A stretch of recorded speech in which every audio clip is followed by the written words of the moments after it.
Singer గాన కోకిల yes Janakamma గారి అకాల అస్తమయం తర్వాత ఆవిడకి సంబంధించిన ఎన్నో రకరకాల విషయాలని మనం మాట్లాడుకుంటూ వచ్చాము. భారతదేశ చలనచిత్ర సీమ రంగంలోనే గర్వించదగ్గ గొప్ప గాయనిమణి.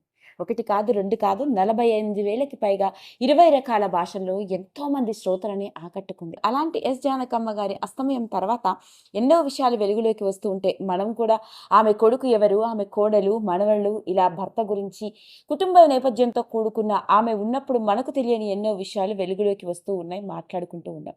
మరి ఈరోజు ఈ వీడియోలో మనం మాట్లాడుకోబోయేది అలాంటి ఇంకొక ఆశ్చర్యకరమైన విషయం. ప్రముఖ గాయనీమణిగా ప్రపంచవ్యాప్తంగా కీర్తి ప్రతిష్టలు సంపాదించుకుని గాన కోకిలగా తన కోకిల కంఠంతో మనందరి జీవితాలని తన పాటలకు తరింపజేసిన జానకమ్మ గారు మాత్రమే కాకుండా ఆమె మనవడు కూడా ప్రముఖ సింగర్ అంటే మీరు నమ్ముతారా? అవునండి, వినడానికి ఆశ్చర్యంగా ఉంది, కానీ నేను చెప్పేది నిజం. జానకమ్మ గారి మనవడు కూడా నాయనమ్మ వారసుడుగా ఎన్నో పాటలు పాడుతూ ప్రముఖకారుడిగా రాణిస్తూ ఉన్నాడు.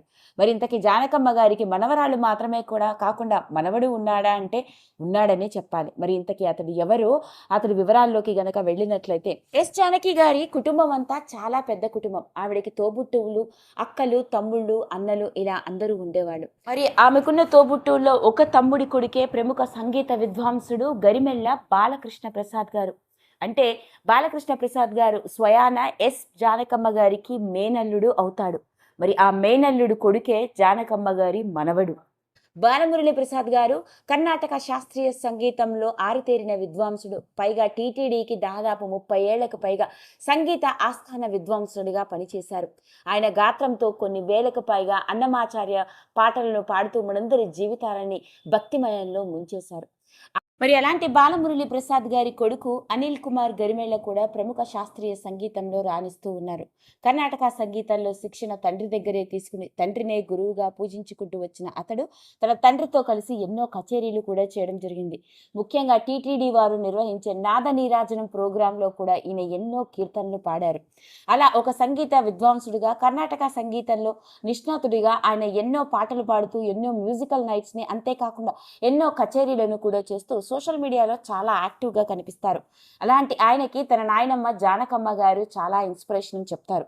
నాయనమ్మ అయిన జానకమ్మని తరచూ కలుస్తూ ఉంటానని, ఆవిడతో కూర్చొని ఎన్నో పాటలు కూడా పాడానని, అలాంటి నాయనమ్మ పోవడం నిజంగా ఊహించుకోలేము అంటూ ఎమోషనల్ అవుతూ జానకి గారితో ఉన్న ఒక ఫోటోతో అందరితో పంచుకున్నాడు. అదండి అసలు సంగతి. అలా మొత్తానికి జానకి గారు మాత్రమే కాకుండా ఆమె కుటుంబం నుంచి ఆమె మనవడి కూడా సంగీతంలో ఆరితేరి ఒక ప్రముఖ సింగర్గా కొన్ని వందలకు పైగా అన్నమాచార్య సంకీర్తనలు పాడుతూ ప్రముఖ ప్రోగ్రాం అయిన నాద నీరాజనం ద్వారా కొన్ని వేల లక్షల మందికి ఇతడు ఒక క్లాసికల్ సింగర్గా సుపరిచితుడు అని చెప్పాలి. మరి జానకమ్మ గారి అస్తమయం తర్వాత ఎన్నో రకరకాల విషయాలు వెలుగులోకి వస్తున్న నేపథ్యంలోనే జానకమ్మ గారి మనవడు కూడా ప్రముఖ సింగర్ అని మీకు తెలుసా అంటూ వచ్చిన వార్త ఇప్పుడు నెట్టింట్లో తెగ వైరల్ అవుతోంది. ఈ వీడియో కనుక మీకు నచ్చినట్లయితే లైక్ చేయండి, షేర్ చేయండి, సబ్స్క్రైబ్ చేసుకోండి. మరిన్ని వీడియోస్ కోసం పక్కనే ఉన్న బెల్ ఐకాన్ని నొక్కడం మాత్రం